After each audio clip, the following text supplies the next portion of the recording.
All right, I'll call the North Hero Select Board to order. 5:15 p.m. on July 7th, 2025. Are there any adjustments to the agenda?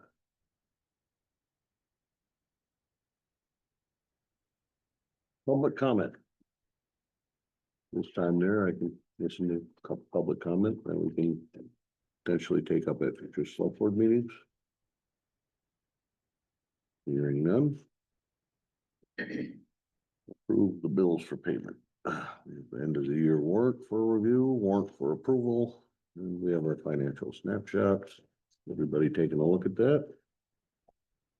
We'll entertain a motion to accept. I'll make the motion to accept the warrant of 80,111.37. Do I have a second? Second. Tim seconds. Any further discussion? Hearing none, all those in favor say aye. Aye. Those opposed? Motion carries.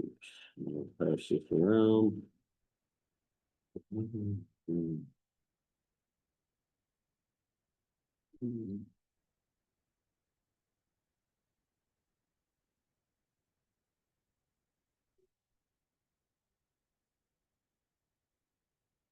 Okay. Any further discussion here on end of the year warrant or the financial snapshot?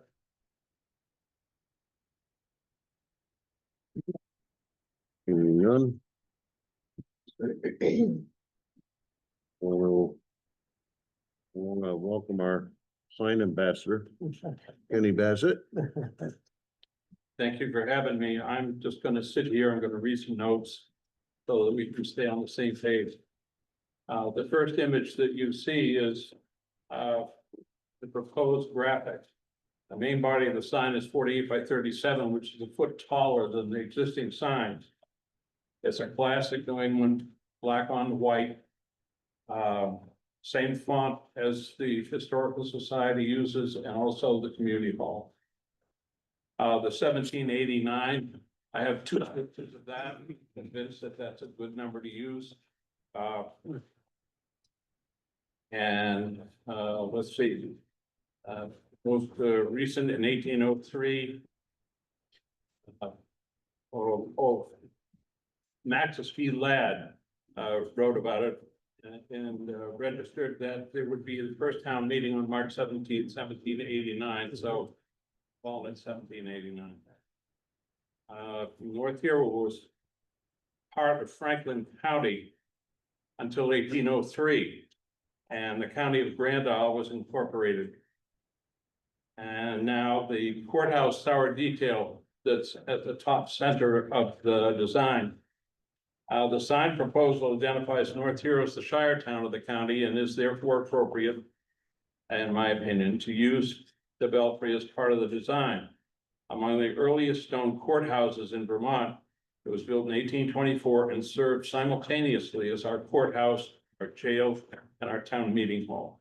To this day, it remains in judicial service to the county. It's also architecturally important. Especially, it's located in the center of North Hero. So there's an identity thing there that I think is important. Overall, consideration of the signs are to have them be easily recognized and understood at 45 miles an hour.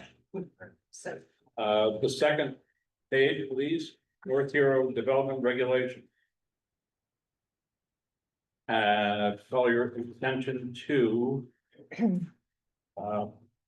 section 7.9 signs, part B at the bottom of the page. This sign is exempt. Section 1. It's exempted because it's a sign erected by the town or state on public roads.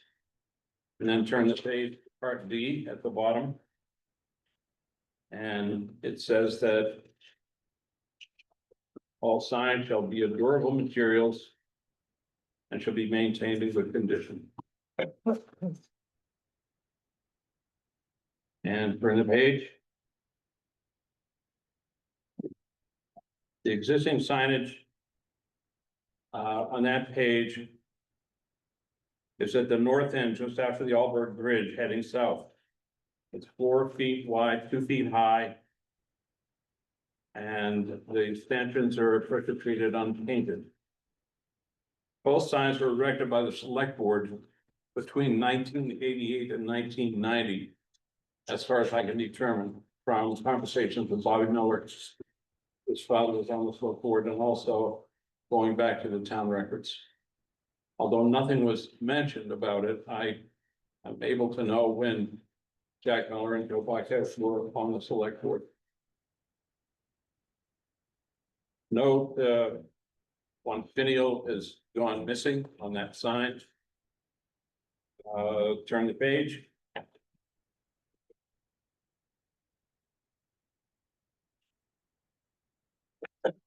And this is the signage at the south end of the island.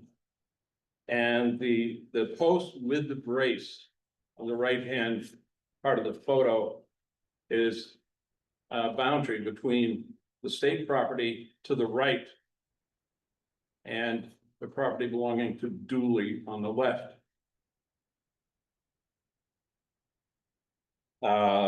The current location does not conflict with snow thrown aside by state plows. This photo was taken the morning after our spring 15-inch snowstorm. And although you can't see it, I did get out of the car and I did look. I didn't take a picture, but the snow landed about a foot from the left-hand post. So the placement distance from the road is acceptable in my opinion.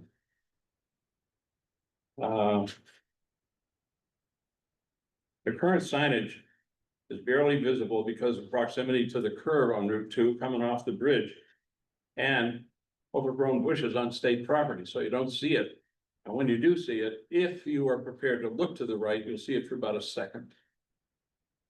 Now, the 90 was 35 years ago, so a lot of growth has come up. I'm trying to avoid dealing with the state to ask to cut bushes. And instead, I asked Mr. Dooley if he would consider having us move the sign to the northern, closer to the northern boundary of his property, which is visible in that same snow photo at the far left. And he was amenable, and he said he would visit with his wife and family about it.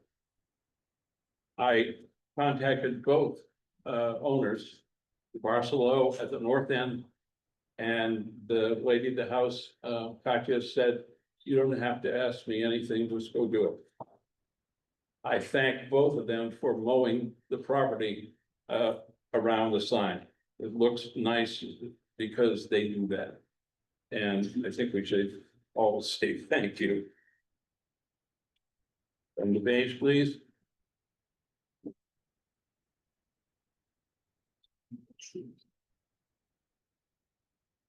I thought you might be curious to know what other towns are doing or have done. So the next image, the South Hero entry sign, which is 5 feet by 4 feet, and it's near the fishing access, just north of the sandbar. It's painted metal on each side of a welded steel frame, which is badly rusting. This is, in my opinion, the bolt ends that are left longer, kind of detracting a little bit. I had a hard time understanding the image. And I think I had to slow down considerably to identify that it was an apple on a blue background. And again, these are 45-mile-an-hour signs. I think you've got to connect with somebody right now for just a couple of seconds and move on and have them recognize what it is they're seeing. Okay, the next image is the Grand Isle sign. And this sign is just past the drawbridge on the right. And it's all pressure treated, unpainted, And the lettering is, plastic lettering that's been affixed to the sign with nails, some of which have failed, as you can see. It's a new one.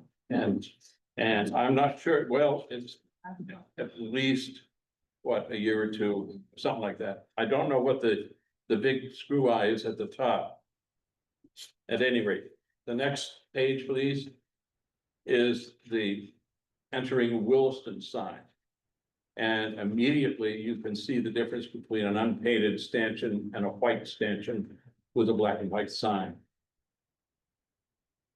It's also another classic sign.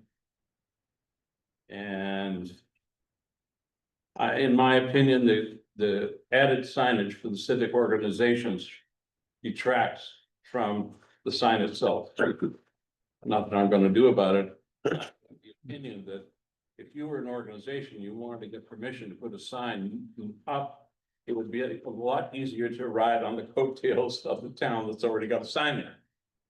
However, I think it's distraction. So, in conclusion, here's what I propose for next steps. And if you have any questions so far, just don't know. Is a stanchion the post? Yes. Thank you. What else can we call it? Posts. Excellent. Okay.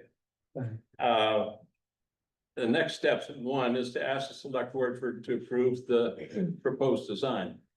Two, share the proposed design with landowners and secure their approval to move ahead. Three, assemble cost estimate for 2 signs, which includes materials, including a reasonable choice of materials with considerations given to appearance, cost, and durability. B, labor, including removal of existing signage, installation of new signage, and the restoration of landscape around the signs. I promised both of these landowners that I would try not to leave with a blade of grass out of place.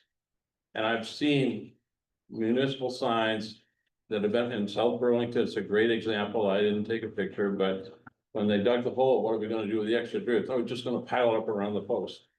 And I just go, Anyway, this will all be like it was been there forever when I'm finished.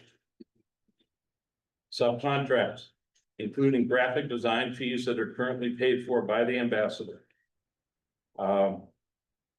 And equipment rental if required, such as a post hole logger. And transportation, material pickup and delivery. Then the last, return to the select board in September to seek project inclusion in the budget for fiscal year 26. Okay. Anything else, Kenny? That's it. That's it.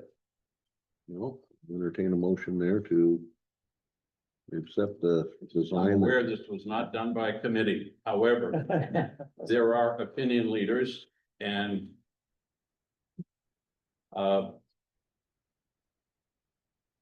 their municipal involvement leads me to consider their opinion. Kenny, I got one question. Sure. So I was looking at the sign and the circle comes up above the sign. Yeah. Was that intentional? Very, Okay. very. And there's 2 reasons for that. Mhm.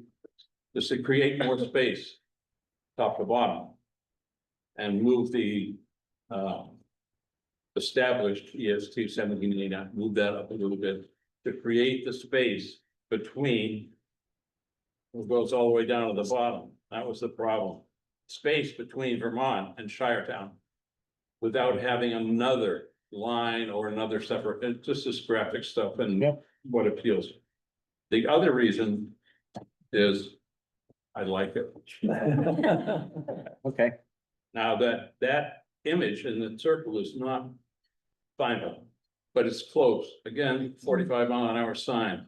And seeing this, I only saw this for the first time a few days ago. And it's funny how everything is possible in February. You know, everybody's busy and I respect the graphic people that are helping me and I try not to push and shove. And they wanted to just have a full front of just the tower, and that wasn't what I had in mind, so I basically had to draw it myself and send it, and they cleaned it up a bit. And Yes, Brad? I appreciate so much about this sign, I can't even begin. But one small thing that I really appreciate, and it's subtle, but once you see it, you can't unsee it, in all those things. Is that the perspective, and I think this was part of Kenny's, tinkering with the image, is that looking as it should be, we're up at the belfry. But not at it, which even if you, I held the sign away from me and saw it, and it's really unmistakable that just as you see it when you're driving by, it seems like that in the sign, that you're looking up at it, sort Yep. of over the town. I think that's a small thing that not everybody would know that they're noticing it, but I think they would notice it. that's exactly, Brett, and thank you for your kind words. That's exactly why I did it. That's how you see it. I don't care whether you're walking or driving or. That's the view. Now, in their infinite wisdom, they made the black more simple than it is in reality, but I'll fix it. I'll fix it. Okay, any other questions? You have a color scheme in mind? Or The contrasting colors of the Black background, and white. white on black. it's black on white? Yeah, and just like the community hall sign, just like the historical sign. Mhm. And the lettering and the image will be adhesive. Vinyl, which is a sign industry standard. Yeah.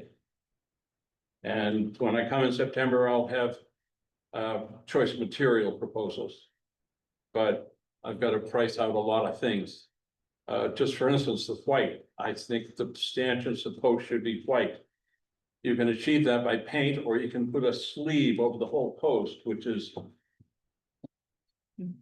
That's the economical way, but there's no guarantee of how long it's gonna last before it's brittle.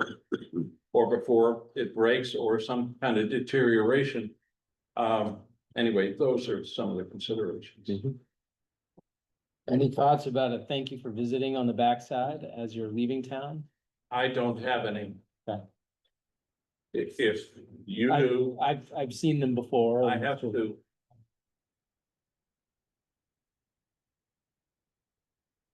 And there's room to do that later. Mhm. Now, that brings up another thing, because if the choice of materials for the main sign is either wood or PVC. Sign industry wants you to use PVC or high density foam. I'm just restoring a high density foam sign for the fire department. Nobody wants you to restore it. I want you to throw it away and just go build a new one. Because some of those modern materials just doesn't last. If somebody throws a baseball at it, it'll go right through. Especially if it's cold. And the fire department sign was a major crack that had to be repaired going down through the whole sign. And so the limitations of wood are too expensive. That's the only limitation, but you hear that. And, you know, for 50 years, I waterproofed wood and threw it in the water. And I know about ventilation, I know about drainage. Anyway, I'm not saying that's the be all and end all, but I started to say with the PVC, you have to brace it. You do? Well, yes, because after you put it up, it has a tendency to warp. And you gotta counteract that with what? Well, you can counteract it with two 1-inch aluminum tubing. One here, one there. Oh, how do we connect those? Not to the back, that's easy to screw, but it kind of occludes using the back for additional signage. Any other questions for Kenny? Thank you for your Thank you for time. your with time. it. Absolutely, a Thank lot of you. thought put into it, Kenny. So I'll entertain a motion there to accept the design there that Kenny has presented to us. I'll make the motion to approve the design as presented. Second, Thank you. Joe Oh, we haven't seconds, voted yet. Joe seconds. Any other further discussion? All those in favor say aye. Aye. Staying. Okay, Claire abstains. Just like it. But it later. Okay. All right, so we passed that, Thank you. that took that step, so then you'll follow through there with the other Be steps. back in September. Okay, Thank you, Ken. perfect. Thank you for all the time you put into this. Yes, thank you, Kenny. I enjoyed it. Really, I did. I do. And it is a lot of time. All right. Moving on to public safety discussion on radar signs in the village. I put this on here. I got quite a bit of feedback. Concerned citizens. That was a result of the very tragic death down here on the north end of the village. By Savage Point.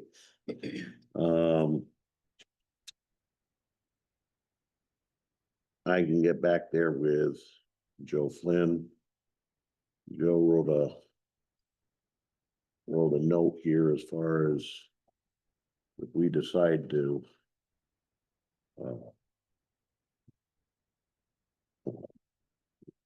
word I'm looking for, proceed with this, that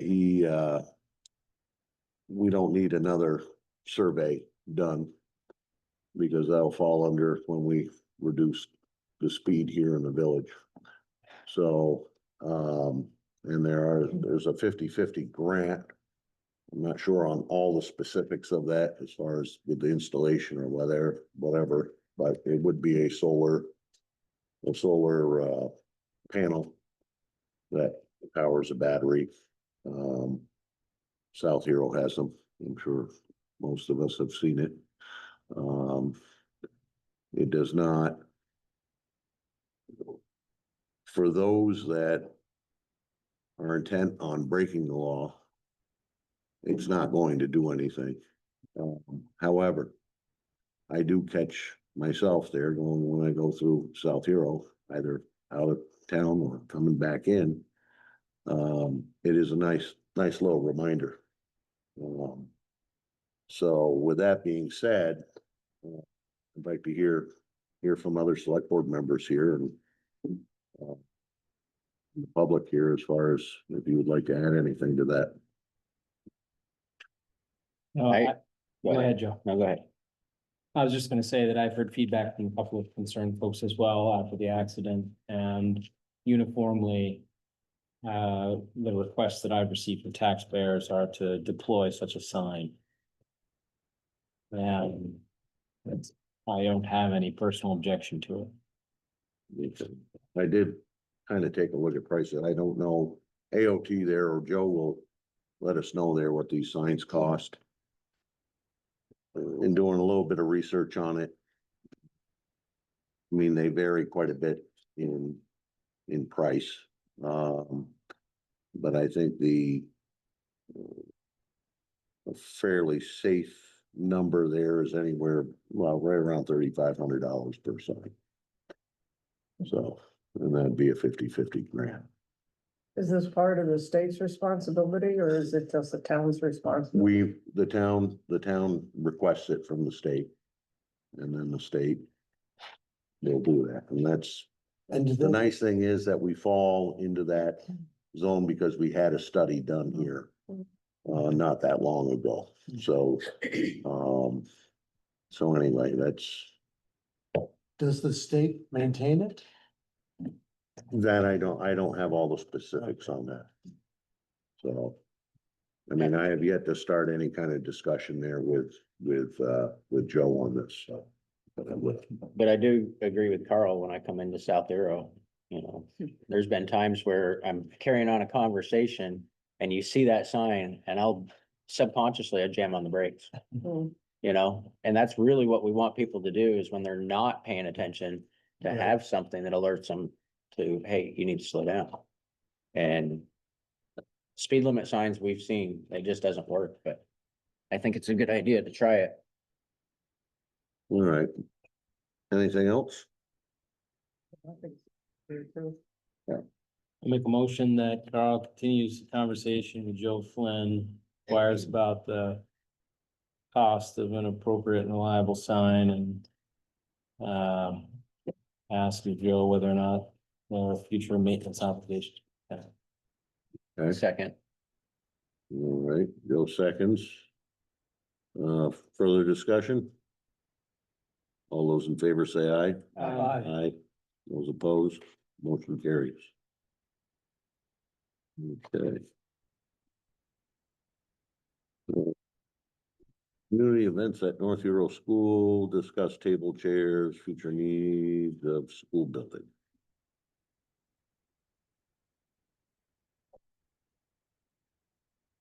I'm looking at you, Brad, I'm just.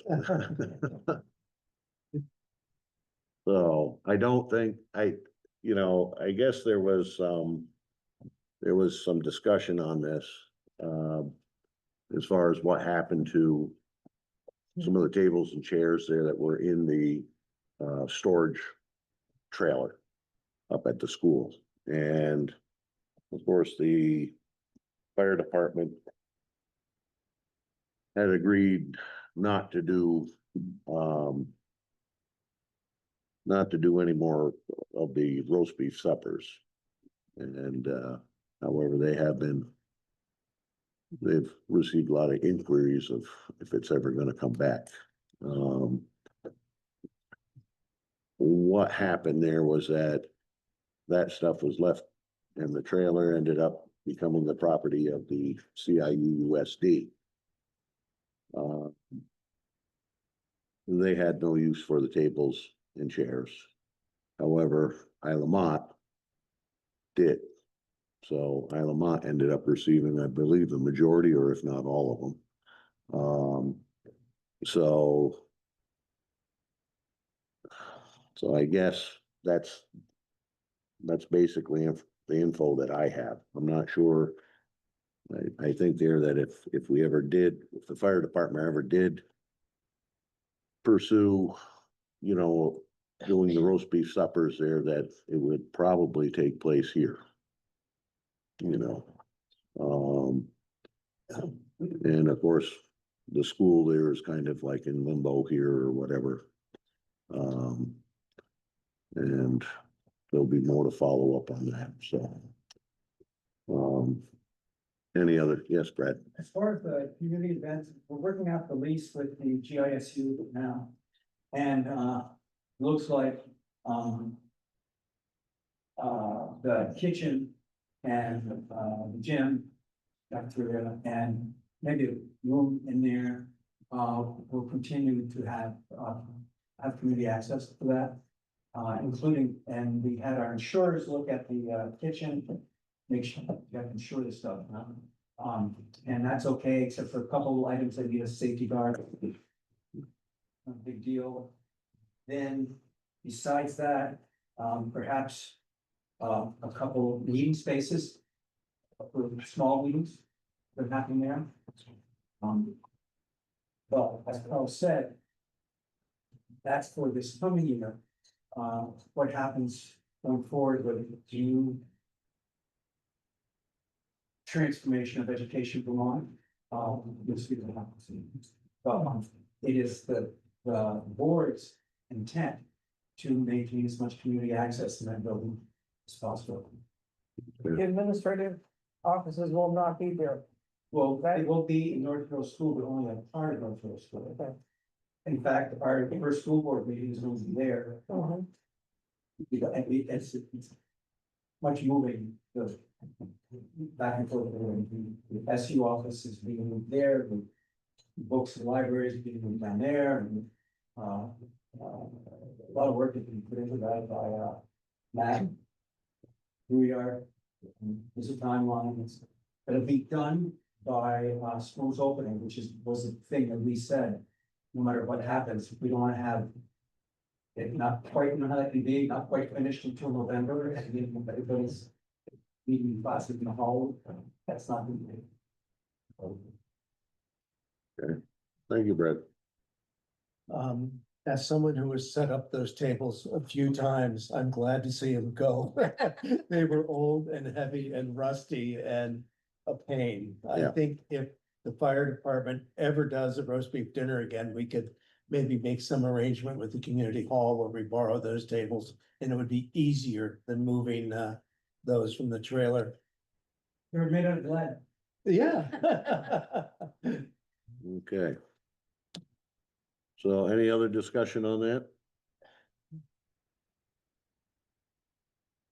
All right, moving on, fire station and garage project. Don,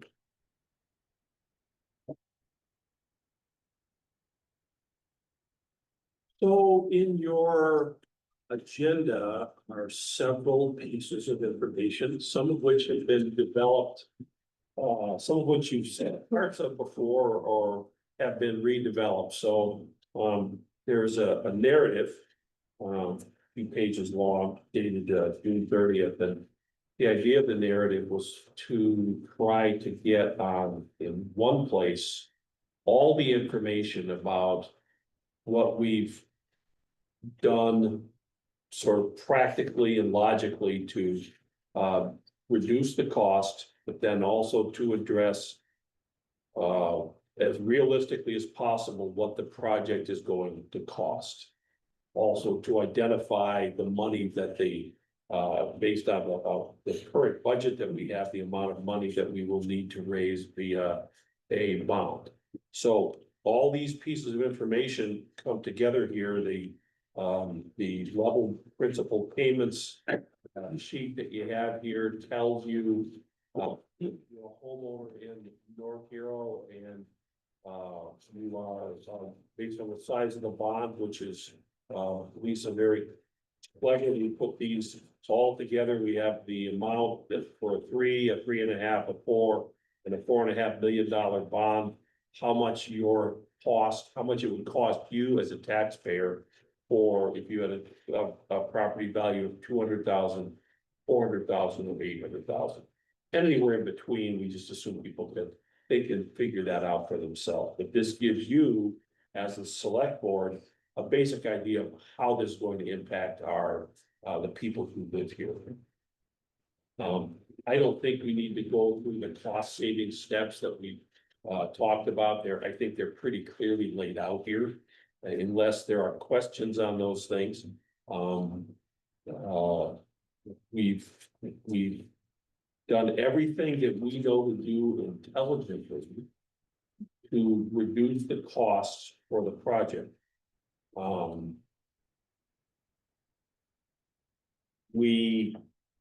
In the monetary side, we took numbers right from our budget that included pre-construction cost with some contingencies, the estimated construction cost, a construction contingency, project management fees, and that includes the work of that would include the work of the owner representative, the clerk, the architect, and the engineer. Those are all part of those project management fees.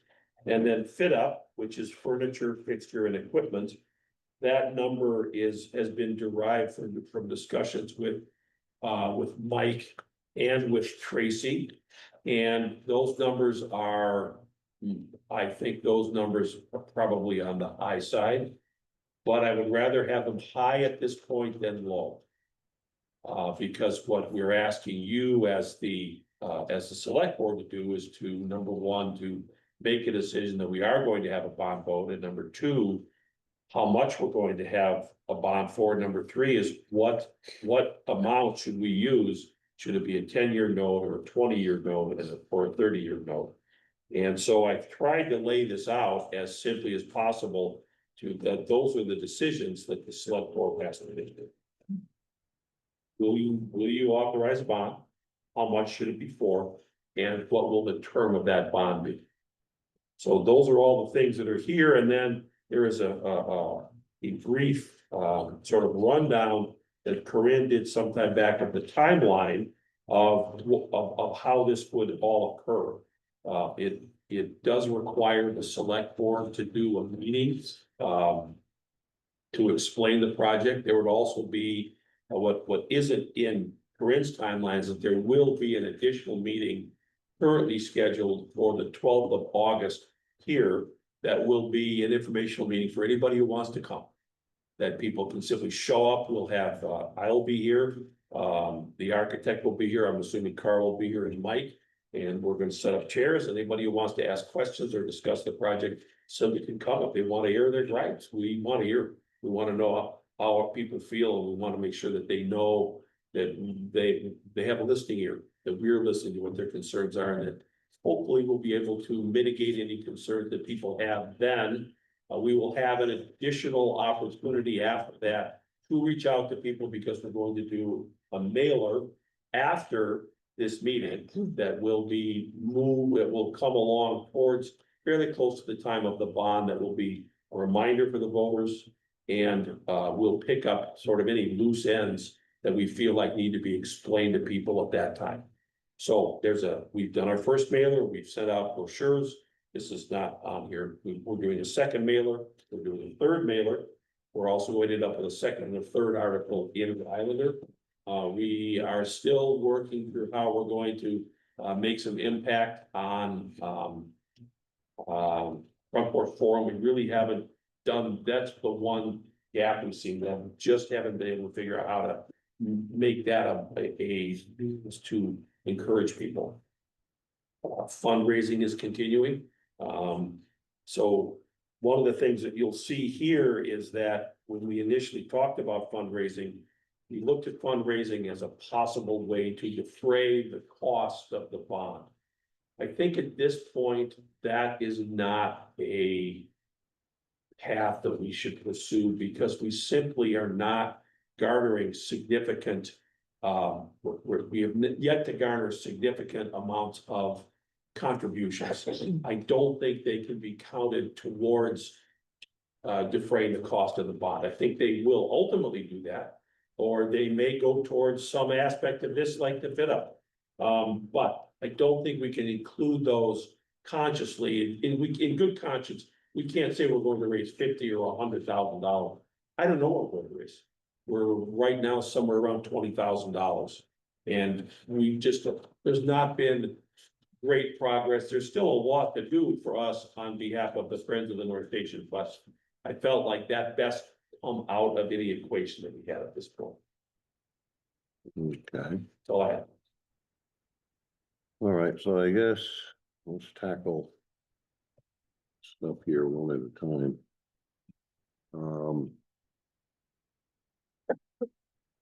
How about if I'm open to suggestions here, but if we tackle the term. Are we discussing or are we going to make a decision? Well, we can discuss all this stuff. We can, Mhm. I'd rather have it all Ahead of time. thrown out there. Personally, I'm in favor of 10-year note. I know it's gonna sting a little bit more. But if you look at the bottom line cost to the taxpayer. We have a $4.5 million bond. A 30-year, which gives the taxpayer the most modest increase in annual taxes, costs the town $3.1875 million. 10-year bond costs the taxpayers $873,600. Seems to me that $2.5 million, $2 million plus is better kept in our coffers than paying debt service. But I'm taking an opposite view of that at 30 years. And this will benefit future generations or future taxpayers. And the yearly hit is less.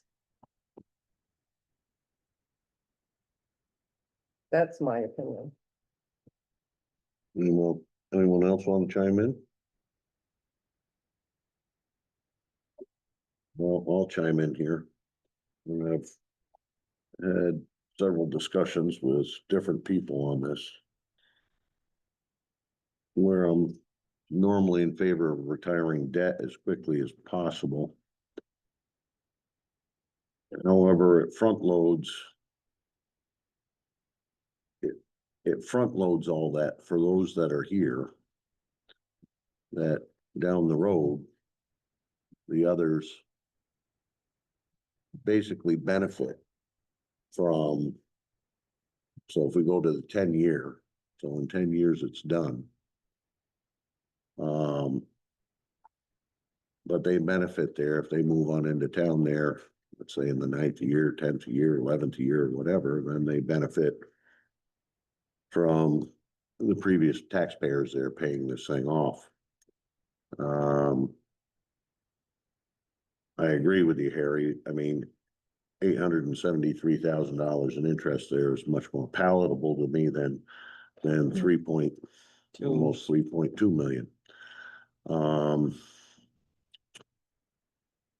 However, I also look at the significant additional cost here, 10-year versus that. I mean, well, for the ease of it, it's a lot easier to look at the bottom line there for an $800,000 assessment. That you're looking at just over $1,500 versus approximately $900. Mhm. So it's another $600 a year. There's also two ways of looking at the bond too, is either you pay same amount of principal every year, or you have to decline in principal. Or so what ends up happening is even with a 30-year bond, if you're paying just the principal, like the whatever it would be, your interest is going to start going down. The principal payment stays the same, but the interest is going to start going down. Well, are you suggesting that we spend additional taxpayer revenue surpluses to purchase down principal, save on interest over time? There's two options. You can do a level principal payment or a level debt service. So the level principal does front load, you pay more the first year and it goes down, like Ash said. The principal amount stays the same every year, but the interest reduces. On the level debt service, you pay the same amount every year for 10, 20, 30 years. The interest amounts were much higher, right? When we compared the two, you were paying a lot more in interest doing the level debt service. But if you're concerned about front loading it at the beginning, and we could level it out, but you do pay more interest over time. I also asked about paying debt off early, and it's not an option Right. in the first 10 years with bonds. Maybe after 8 to 10 years, they become callable and they could call it back and we probably will refinance them. So I was thinking if we went with the level principal and paid the same amount every year, we would get, but that's not an option. Yeah, I mean, I can show you the other, I can do that, send it to a debt service so you can see the two. But it was a lot more of interest. what is the average grand list value for property in North Hero? I mean, I don't know what it is, but I think presumably the average grand list value is less than $1 million. Probably closer to 400,000. Yeah. And so if we're looking at this from a debt service payment and we're trying to group the largest number of taxpayers in here to say, how are these folks going to get affected? You're looking at with a 30-year, $450. And with a Versus 10-year is 760. So you're looking at $310 worth of difference to save the town. $2.3 million. $2.3 million in debt service. Mhm. And my estimation, I think it makes sense not to discount the concern of the people who are paying this now benefiting future generations, but isn't that kind of what we all should be doing? Is making these investments now so that the future of North Hero is stable, that we have the services that we need. I understand that the education taxes have hit everybody hard. People are tired of seeing their tax bills go up. And I think this project is different because this is something that is tangible, is long overdue, and it presents significant value to all of us here on the local level. Rather than just seeing money float into the ether and wonder how many of those dollars are actually coming back into our communities to support the services that our taxpayers need. I could be swayed either way. I'm not so principled on this that I would oppose a 30-year bond. But I do look at the overall cost of the project with that in mind, because if we're looking at a $4.5 million bond with $3.2 million worth of debt service and $1 million of our own money, that's 5.5. It's almost 900, that's almost $9 million, right? For a $450,000 loan, right, is what we're investing in. So. 4.5 million. 4.5. 4.5 million is the bond, right? Yeah, But we get $1 million of our own money we're putting in at the front end of the project, and then we get 3.2 in debt service. So, you know, you're looking at. Well, that's 5.5 provided, plus that's provided there that 8.2. all, that's provided that all 4.5 is. Right, I mean, Is- assuming that we're at the top end of this discussion, Right. right, from a conservative financial perspective, we're Right. looking at a total exposure that's, 9.7 million. So, Which is just a bit, that's what I'm focusing on. We're working very hard to pare this project down to make it palatable, but I think the hidden cost of the debt service is something that. Not a hidden cost, but it's cost over time. well, Kind of like we were talking about with the water board loan or the pipeline loan last year, and we were looking at that. And if I'm not mistaken, we paid the whole value of the loan in interest. I yeah, think they took out like 2.5 million, paid 2.5 million plus 2.5 million in interest. but 3 million, I think, Yeah, 3 something like million, that. it was, It's a crazy number. it was. Well.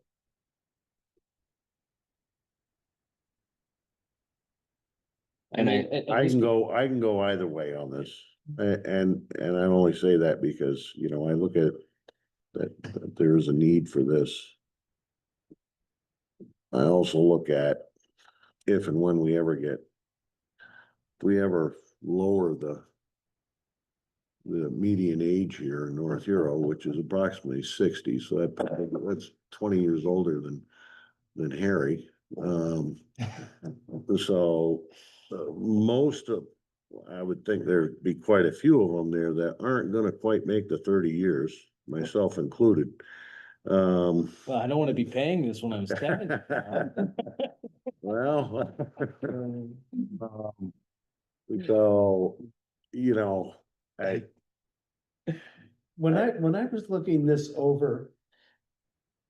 I can be persuaded, but I was favoring the 20-year. I think 10-year raises prices, payments a little too much. 30 years, I didn't want to indebt the town for that long.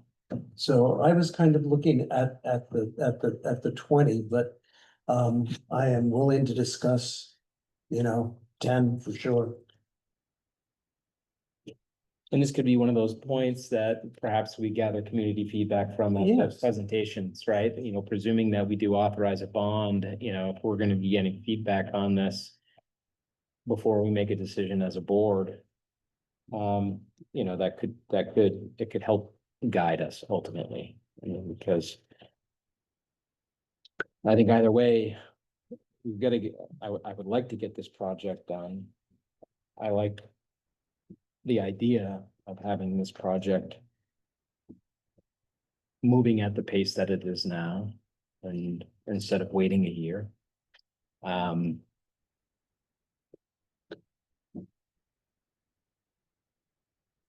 Well, I can see all angles, you know, and I'm kind of in the same age group as Harry. Not that I think I'll be around in 30 years, but, you know, we have an aged community that average age is 60 years old. Most of those people are either on or coming on fixed income. You know, so if we go with a full 10-year, I can guarantee that's gonna put some people in hardship. Even though it's only, you know, it seems like an insignificant, not a very significant increase. But going 30 years to me seems reckless because we complained about the past, how correct. much interest we pay. So, you know, I kind of lean with Tim. I think 20 years would be a happy compromise. And hopefully, you know, for people like Harry and I that are so youthful, it would not seem like we're carrying it forever, but at the same time, it wouldn't hurt those that are already on a fixed income as bad as going with a 10-year. I agree with you. Yep. Good, we're getting somewhere. In time for retirement, Harry, you Well, I kind of like this concept of perhaps figuring out whether or not in 8 or 10 years we can try and Right. prioritize, you know, Pay down.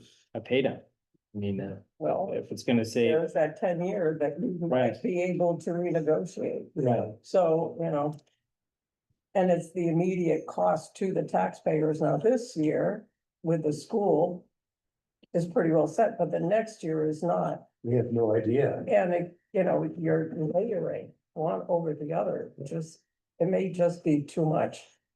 I think there's never gonna be a good and comfortable Mm. time to spend this money. We're about to spend it and then COVID hit and we Yeah. pumped the brakes and hindsight being as it is, we should have gone full steam ahead right then, 5 Mhm. years ago. But But it would, should have. things were uncertain, Mhm. right? And things will remain uncertain forever in terms of what the state is gonna do to, you know, to our property tax burden. But, It does seem to be certain as costs always go up. correct. And so Yeah. delaying the project is not gonna result in savings on the Yeah. construction side. It just won't. No, The other thought I had is if we go with the 20-year, we're talking about a 50-year life of the building, right? That's what's projected. That'll give us 30 years debt-free with that building. That's a considerable chunk of time. It is. well. I'm sorry, do we have a consensus? I don't like the 10-year. I'm sorry, I don't like it. I just think it's too big a hit. Well, I think the 20 years is a good I'd go with- compromise. And I could support that. No objection from me. I'm good with 20. All right. So what's our next step? Madam Treasurer, the amount? Well, I would say full 5.2, full 4.5. full 4.5, I think what's what we've got on the sheet, right? We've got a $5.2 million estimated Total project. total cost. project costs. We've got about $1 million of our own. And so if the actual project costs closer to 4, taxpayers are prepared for 4.5. And the cost is actually lower. And when I say closer to 4.2, whatever, 4.1. right, Obviously, we're going to do, we are doing, and continue to do everything we can to reduce the cost. Some of them will be small incremental reductions in cost. For example, we're not going to spend as much money in the budget. We've got $15,000 right now for doing the boiling work. I know for a fact we're gonna spend quite a bit less than that. What that doesn't do, and that doesn't move the needle on the 5.2. What's gonna move the needle is how much it costs, what the general contractors come back and say, this is the market value today to build this building. Which is one of the reasons why from the very beginning, Mm. I really pushed us to do it as one project, and two, do it as a hard bid. You will get the best price. You will also know exactly what the true market value is. When you hire a construction manager, I don't care what they tell you, you will never know what the true market value of the project is. The hard bid tells you at this day and time is, let's say November or December, with the projection starting March 15th, the contractor says, I'll build it for you for this many dollars. Assuming the drawings are good, you have a contingency to cover small things or changes the owner wants to make. All of your costs are covered in that. And I would like to, I think it is entirely possible that the project will come in at cost less than what I've currently estimated when it's all said and done. I certainly hope so. I hope so too, Carl, but I think I would be remiss. I If were we, to if tell we you- don't have the funding. So, and I can agree with you on that, Don. I am hopeful there that when we start getting the numbers back to us, that'll, I'm hopeful that I'll be very pleasantly, I'll be very happy about it. And it's only due to the fact there that, Woodbury, which has a population of 928 people, apparently they're able to do they did their fire station, for $317 a square foot. Now, I know that we're higher from a budget standpoint there. I don't want to run out of money in case I don't want to use the $317 square foot number. So we really won't know this until the, the proposals go out. So, anyway, I mean, I'm good with the 4.5 to go for the $4.5 million bond. So I'll do 4.5 for 20-year and show you level debt service compared to level principal. Sounds good. Yep. Okay. Perfect, Lisa. And Thank you. if we vote on a bond, 4.5 million, that's the upper limit, right? We can, how is that paid out? As the building is completed, is all at once? I don't, It's like a construction loan, like you were gonna do okay. at your house, the construction. loan. Does Then the it settles interest- up after. Do they lock in the interest? Or does it float as you're I don't know. What you. drawing down? Mhm. I mean, they couldn't lock in an interest rate now. of course. So if we end up taking only 4 million, that's. Okay. Mm. Maximum, the voters are allowing you to go. Okay, got it. Yep. So up to that. The same thing that was done on just recently here for the water tank. So Dawn, your plan B was to wait until the drawings were 75% complete. Right, so in the plan that we originally laid out, we had hoped to have the drawings done somewhere around the first week of August, with approximately a week after that or so to get a revised professional estimate. We would have been able to tell, when we get our revised professional estimate, we will have a plus or minus a couple of percent on what the project will cost. Like 5% at the most. That's my goal. Right now, I'm shooting that. One of the reasons why I've gone to the higher numbers is I've had discussions with professionals that have said, you might get it built for $350 a square foot. You might not. And I also, there are mitigating circumstances to build something in the islands. We just don't get the kind of coverage. Stewart Construction, the reason I know this is we're building a project up in Alburg right now. They're doing a parent-child center, and they had a very difficult time getting anybody to bid on the trade packages.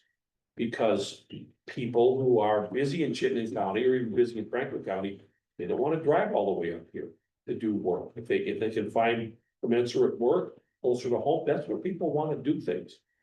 And we don't have a large, we used to have a great electrical contractor, two of them here in the islands, and they're no longer here. We don't really have a good plumbing contractor, for example. We've got great contractors to do the site work. That'll be competitively bid with local people. Concrete is a little iffy, but those are some of the really big numbers. But it's hard for the general contractors to get someone to give them a fixed price to come do this work. So I would rather err on the side of saying, we're gonna pay extra dollars for all of these trades along the way. And if we don't, then great, we look brilliant by not having to borrow all that money. But I think that was a really circuitous way of saying what I've already put in, so I don't know if that helped any. Yeah. Well, let's look brilliant. The fact that Coneco hasn't released, or how did you put it? There's a delay, he hasn't released his CAD design. So, okay, I'm sorry, so back to that, we're just going to move on without Mr. Kaneko releasing the drawings, because he said, I want my lawyer to look at them. He was happy with the letter. The town sent it. I told the architect, send him the same letter. They sent him a architect to architect legal document that was 37 pages long. And he just said, send it to my lawyer. I said, they came back to me and said, he said, I don't want this. I want a document like it. They sent him another letter, but it was full of legalese. And he didn't want that. He loved the letter that the town sent him. Okay, so I have, part of the problem is a mistake on the part of the architectural firm. Understand why they did it, but they did it, and we're just, so now they're not getting an option. They have a time frame. They have to deliver their 75% documents no later than August 22nd. Okay, so that's not being delayed. No, I'm not giving them that option. Part of the problem is what they did. So the fact that if they have to do without the CAD documents, the CAD document is the underlying electronic document that shows all the things that Coneco through. When you see them as a drawing, they're turned into a set of architectural drawings where you can look at the different pages. But the CAD drawing is the underlying part of that. If they don't have that, then they're not gonna have it. They're gonna have to start from scratch. They were going to put his CAD work into their computer anyway. So that may or may not happen. Just don't. Okay. I don't. Well, we were hoping, let me just chime in there. I had a discussion there with Mr. Kaneko. And of course, his attorney was out of town last week. But is apparently back in, well, wherever his attorney's out of. And he's going to take a look at it today. Oh, good. And Robert said that he will work on getting that to us as quickly as possible. To just reemphasize what you said, Don, he did like the town. It was short and sweet. The scary end of it was the other end was with the architecture firm versus, so anyway, but Robert did say there that he would get that to us as soon as he got word. Okay, so, anyway.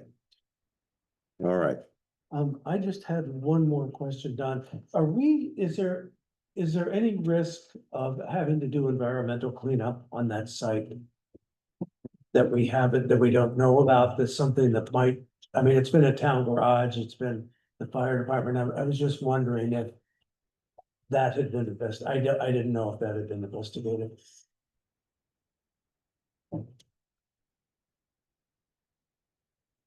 I read about fuel tanks and, yeah, As far as I know, there's never been a fuel tank there. okay, Nothing buried. nothing buried. Okay, so it would be a spill if there was any. Correct. Is Okay. Could you find something in those soils that would be unacceptable? Absolutely. But it wouldn't be major. Would not be major. Which is again, one of the concerns that why I wanted to see enough contingency in here. If for some reason we have to truck some soils away because of an issue, we would have some money in there for a contingency situation. I don't think it's going to happen. Okay. Okay. So that takes care of. And well, I think we took care of all that. Took care of the garage bond calculation. The bond summary. And the bond timeline. Is that correct? Yeah, July. Timeline here is. Yeah, I got it. so based on this timeline for a vote on September 16th, you would need to make a motion at your July 21st meeting. For the bond amount, Okay, and that's just the total amount, terms and things like that can be determined after the vote. okay. All right, Thank you so very much, Don. that'll be on the next one there. Thank you, Don. Do you want to confirm the scheduling of a informational meeting for the project? Going for a bond requires that you show you've solicited public input before a vote. And so Don and I had met and determined that August 12th at 6 PM would work with our schedules and the availability of this room. Sure, The meeting that's on this outline is a meeting that's required around a vote. So there's two. There's one to tell the voters about the project before going for the bond. And there's one to tell the voters about the vote. Even though they're both on the same topic, they meet different statutory requirements. Can I have one meeting and do two birds with one stone? I'm not positive on that. Okay. If we need, I believe that the informational meeting to let the voters know about the project. I think you have to prove that you did that before you warn it. Okay. But I'm not clear on the timeline. Okay. The vote for the election piece has to happen between the 17th and the 15th. So it wouldn't be that much further to push it. So I could confirm that. I'd have to reach out to bond council. Either way, it doesn't matter to me if we meet twice, but I figured for. I think we had assumed that there would be, our initial outline for marketing. Had assumed an open house in June, a public meeting in July. And then something else in August, just to show that we pulled out all stops. I mean, it's a big deal what we're asking for. That's gotten pushed back, so that's a very valid question. The two can be combined. okay. Well, if you look into that, Corinne.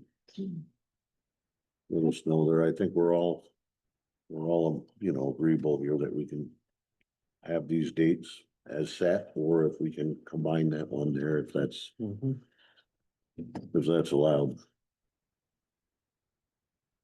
All right, that pretty much takes care of all that. All right, on to Public Works. Mr. Dwyer. Good evening. First and foremost, I'd like to thank everybody here and throughout the town for, from myself and my family for about, it's massive. So thank you from the bottom of that part. Moving on, got done a couple classes of mowing for the 4th of July. So, still a couple more to get everything about that, get it spruced up a little better, still like rock roads up the edges. Did some blacktop patches, there's a few speed bumps around ones in front of your place area that we need to address. That's on the schedule for between this week, next week. People water lines. We need to put an apron on for the water department down on Route 2. That's on plans. They for them also. And the next thing would be to get some tree trimmers lined up and go from there. Tree trimming. Start on the ash trees. Okay. All right, anything else, Tracy? That's about it. All Thank right. you to everybody also who chipped in and helped us build this out for the lawn mowing. It's all behind on that, or more was down for that, so thank you very much. But everybody taking care of that also. Okay. All right. Moving on to municipal tax rate. We need to set our tax rate.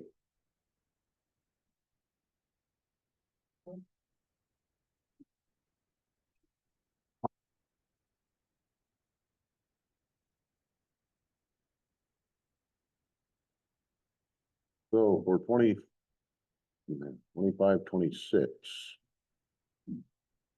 We are looking at. Let me go.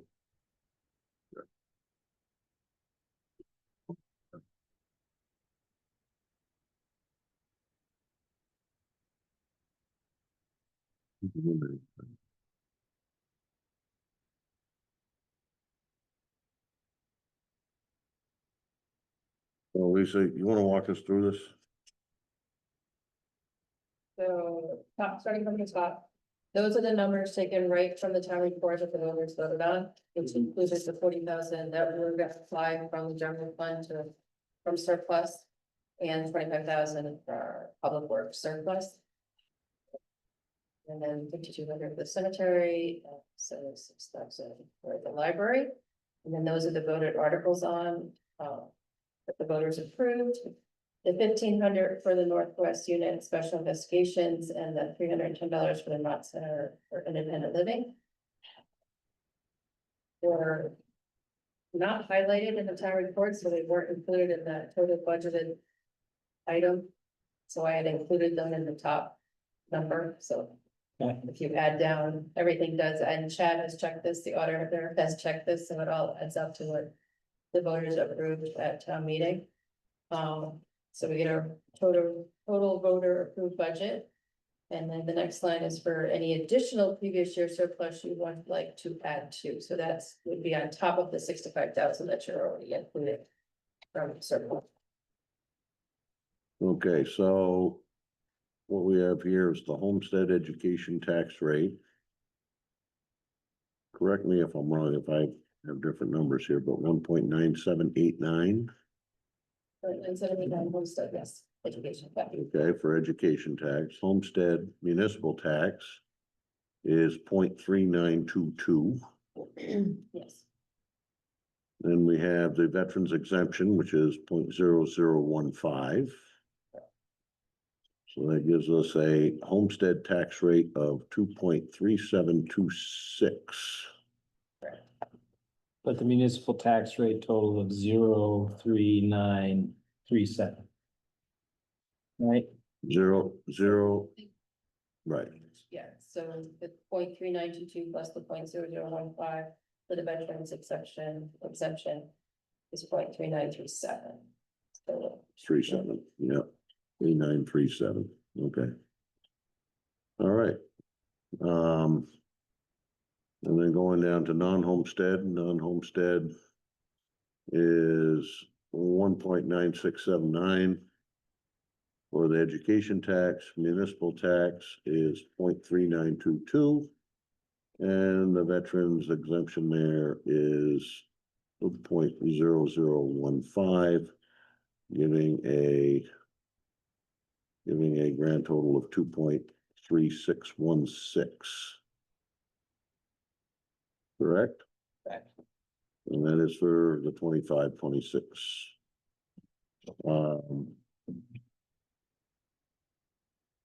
I like what you had done here, Lisa. We had spoken there earlier as far as showing people. Showing us all their comparison wise here as far as with the other towns. So of course it gets very. All the different factors there from town to town, you know, it varies, but. All right, so I'll entertain a motion there to. Set the municipal tax rate for homestead for a total of 2.3726. I'll make a motion to approve the 25-26 North Shore municipal tax rate. That's what you want, or total tax rate? You need a, We sign the municipal tax rate, just the municipal, because we can't change the state. I'll make a motion in that case to approve the 25-26 North Shore municipal tax rate at a total of 0.3937. do I have a second? Claire? Claire seconds. All those in favor, say aye. Aye. Aye. Those opposed? Motion carries. I think I'll sign it. Copy is here. Well, that including the veterans exemption. That includes. That includes this, yes.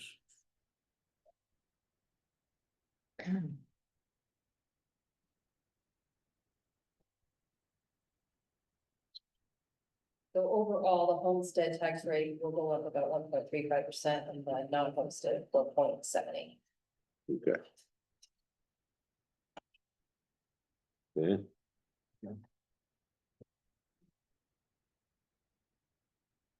Okay. We have homestead penalty percentage. So last year you voted to add the 8% penalty on for those who voted, who sent in their homestead declarations late. We had a total of 19 people who were assessed for $11,289. And we wanted to bring it up and discuss it again, to see if you're going to continue with it, because it's up to you whether to charge. The penalty. It's up to 8%. It's more work on your end. You've got to reissue tax bills. But I would have to anyway, because it would come down from the state with the homestead declaration, so. It's not any more work for me. I mean, you have to do a revised tax bill no matter what, so it just adds penalty on or not. Okay. Well. It's the board's pleasure. I think we should keep it. Cause even if it doesn't create more work, it's something you have to pay attention to, and it's something that's everybody's responsibility to take care of on time. I know it creates more work on our end, Mhm. you know, from a transactional perspective. If we have a tax bill that's issued and it doesn't show a state payment, we got, you know, an affirmative statement from somebody, well, oh, I just filed late and I promise it'll be there. You know. And take a lot of convincing to get a transaction done, so I mean, I'd be in favor of keeping it as well. Claire? I'm Karen. I'll make a Somebody make a motion. I'll make a then. motion, that we assess the 8% penalty. Do I have a second? Second. Whoever wants it. Tim seconds. Did you get that, Corinne? I did, thank you. Okay, all those in favor say aye. Hey. Aye. Those opposed? Motion carries. All right, Hey. watch All the right. tax bill this week.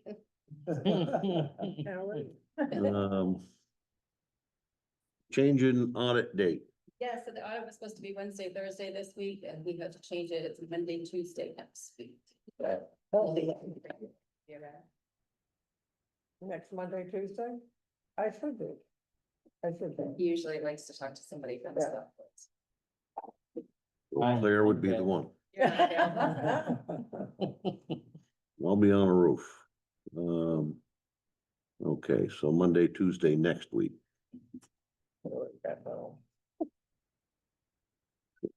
And we have two CDs that are maturing this month. We have the reappraisal CD and the North Station CD number 1. So 1 month rate is 3.91, 2 3-month, 2 and a 3-month rate are 3.94. And then it drops from there, 3.92, 3.85, then to 3.53 for 1 year. Well, I thought about maybe increasing the reappraisal CD, because we have about $30,000 But we have to pay 15% to Tyler now that we have signed contract, which is about $24,000, so. We can roll what's in there, we have a 109,000. In the CD right now. minus the 20, No, we earned about 30,000 this year between what the state, the 15,000 that we put into the fund and what we get from the state. So the money's there, we don't have to take any money out of the CD to Okay. pay the 15%. all right. So, and we won't have any bills, we're not starting the appraisal to 2027.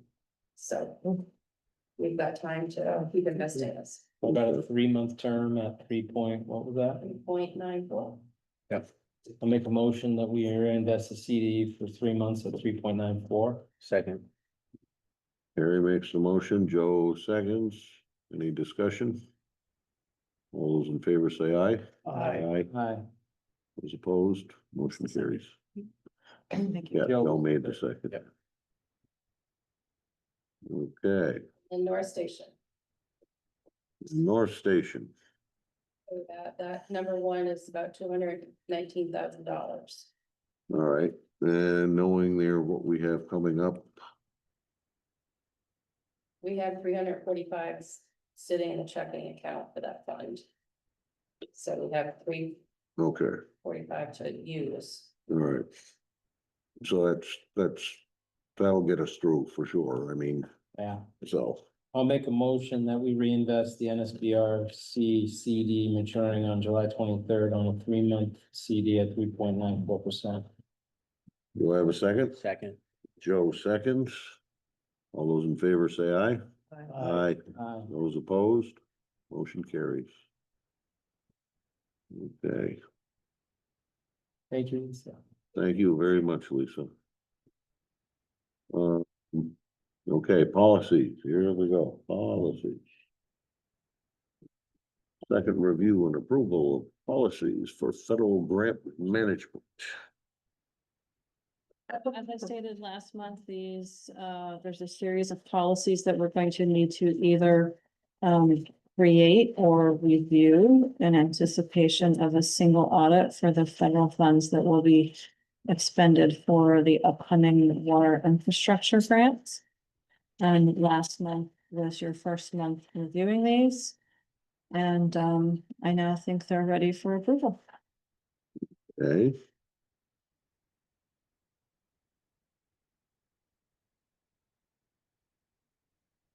Make a motion that we adopt the town of North Hero allowability of cost uniform grant guidance policy.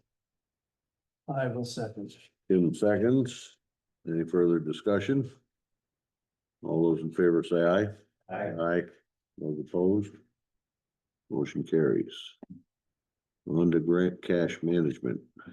Make a motion that we approve the town of North Hero grant cash management uniform grant guidance policy. Do I have a second? Second. Tim seconds. Any discussion? All those in favor say aye. Aye. Those opposed? Motion carries. Next is payroll and time accruals I have a policy. question on that one before. Okay, How are we doing with comp time, since comp time can either be used as time, or it can be used as compensation, correct?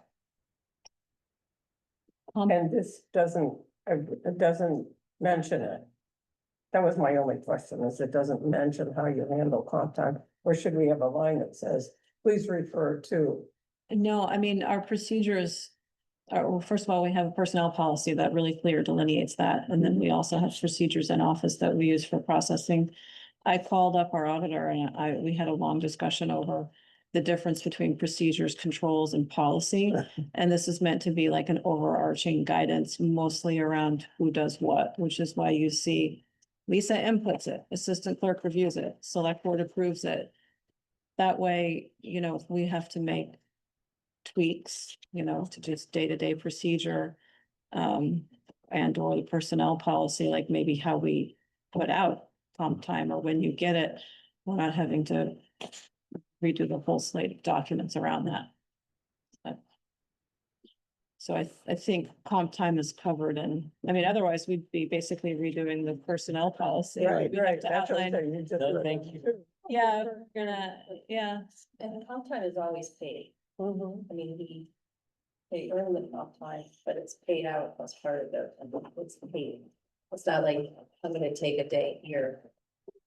We pay them. It's on, it shows on their paycheck. Same thing as overtime. Yes, this is. Make a motion in that case that we approve the town of North Hero payroll and town accruals policy. Do I have a second? Second. Claire seconds. Any discussion? All those in favor say aye. Aye. Aye. Those opposed? Motion carries. On to travel, conference and meal reimbursement policy. Make a motion that we adopt the town of North Hero travel, conference and meal reimbursement policy. Do I have a second? Second. Tim seconds. Any discussion? All those in favor say aye. Aye. Those opposed? Motion carries. Yeah, I have a series. A slew of those there to sign. And just while you're doing that, I'll let you know that I hope on the 21st to have the first reading of a revised records management policy. Grant requirements for record retention are a little different than what's in our policy, so we'll be adding some clauses and updating that. I've been working on updating our retention schedules, which has actually been a lot of work that was overdue. I hadn't updated it since we moved. So references to where documents were held were completely obsolete. It required me going around the office and relieving all the file cabinets and a lot of the retention schedules at the state level had changed as well. So it was a good project overall. So you'll have the records retention, and then there will be, I just received from Vermont League of Cities and Towns their template for a purchasing policy, which has been on our to-do list since January. I hope to schedule some time tomorrow to really focus on that so that I can have a first draft at the water board meeting on the 14th. So you guys will have a pretty much final version on the 21st, even though I would still recommend the second reading before. I don't know, these were new, so I really thought we needed a second meeting. These are revisions, so on the 21st, we may be able to just approve them depending on your comfort level.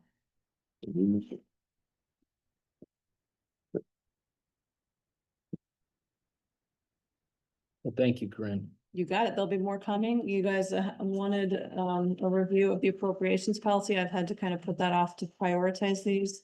That will be coming. Digging into these policies, I've just realized our policy for issuing laptops needs to be updated. Our audio policy needs to be updated based on open meeting law changes. This is spiraling a little bit, but I look at some of these things and I'm like, yeah, they're just not accurate anymore. Okay. And then as far as the grants, we will also need an equipment maintenance policy.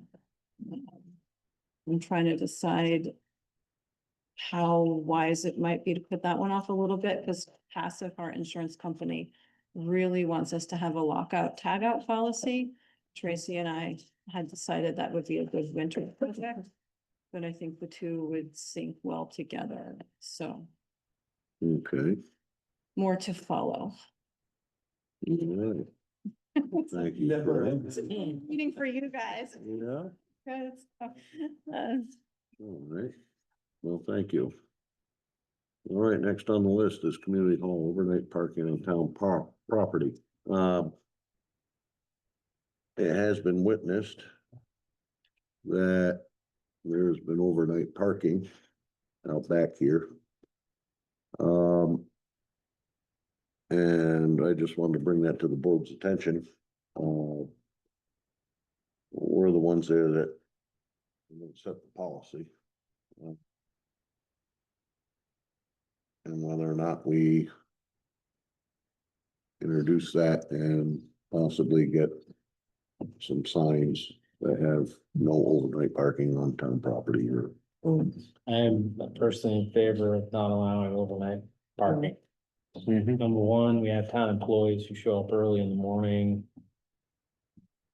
I think it creates a bit of a safety hazard for the employees of the town if they're entering from the back of the building. Number two. Of someone who is sleeping in a vehicle or parking there, overnight, has a medical emergency. Very difficult for. I think for a number of reasons to have services. Be prepared to wash those areas. Okay, any other further comment on that? If we don't allow it. Do we have to make arrangements with a company to tow them away? Sure, I can make that phone call. You know, I mean. Witness there, 2 vehicles that were, I believe, 4 nights. It was parked out here in a row, consecutive. And not just leaving it, but staying there? No, Oh, just leaving it. no, I believe Okay. they probably have a camp on an island or whatever.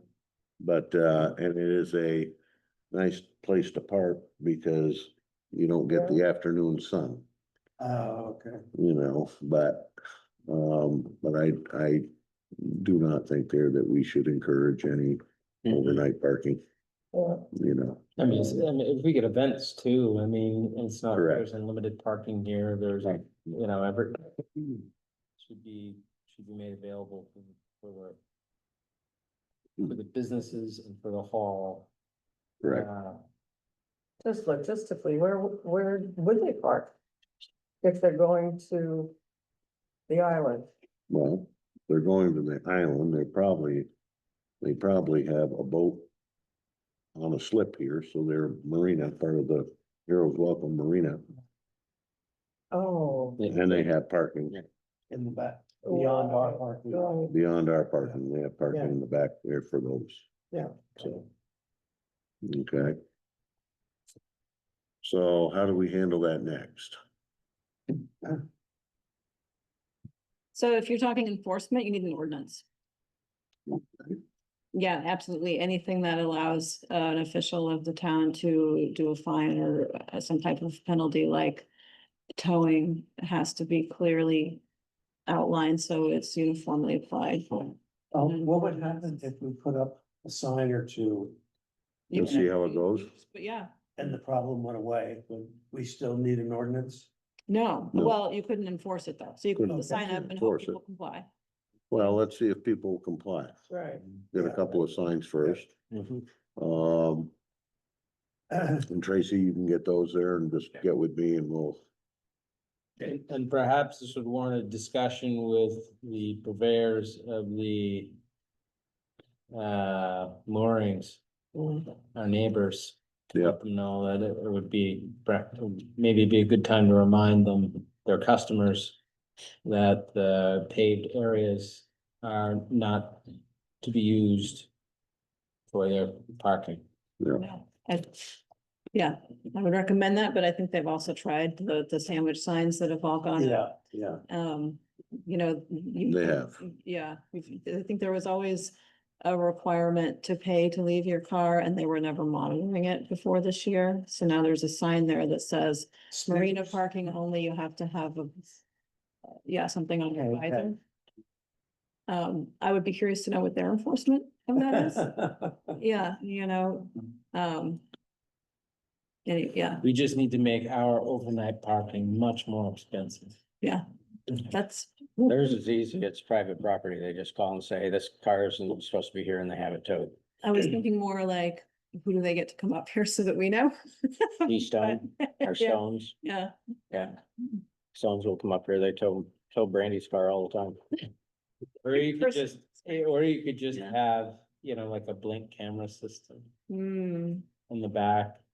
I mean, I don't just know. a very, yeah. You can have a very inexpensive camera system that says no overnight parking, this lot is monitored and. it is You know. monitored. I know the person who monitors it. Okay. All right, so I make a motion that we purchase and install no overnight parking signs in the back lot as a deterrent. Do I have a second? Second. All right, Joe seconds. Any further discussion? All those in favor say aye.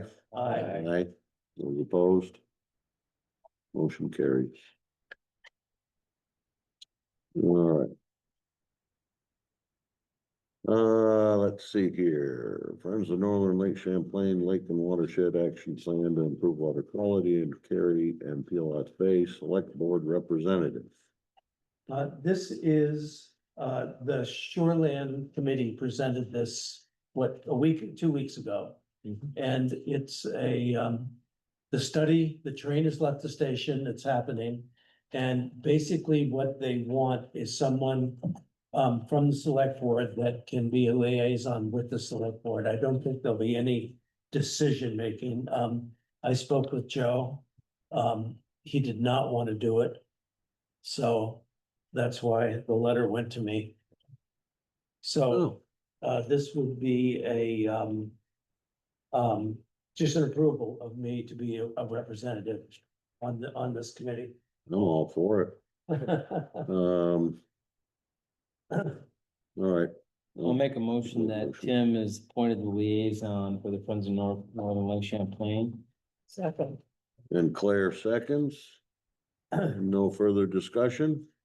All those in favor say aye. Aye. Those opposed, motion carried.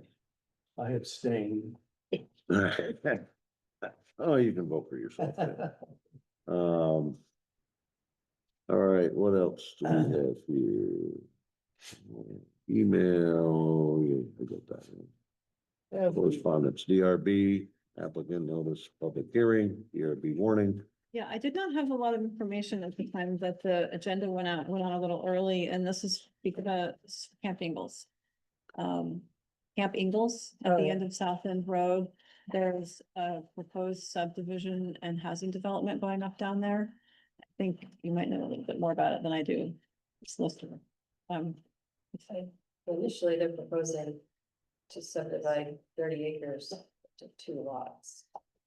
But the wastewater, when it's shown on it, said that any residents up on the lot. Right? So There's a difference there. there's a difference there. Okay, That's on the Stevens Camp property. But, Right. but on the, oh, it's on the end of, but yeah, a wastewater permit showing the potential for 5 lots doesn't necessarily mean that a 5-lot subdivision will ever be created. I think what most people do from a practical perspective is they meet with an engineer and usually they get approval for their lot and carry, and they lock in their capacity at the front end, and the ultimate configuration of the subdivision is yet to be decided. So now. There's been a lot of neighbor interest. I'm sure there's this. In case you hear anything. Nobody knows a lot about what actually is happening down there. Mm. They've seen the wastewater permit come in with that, and then the application just says a 2-lot subdivision.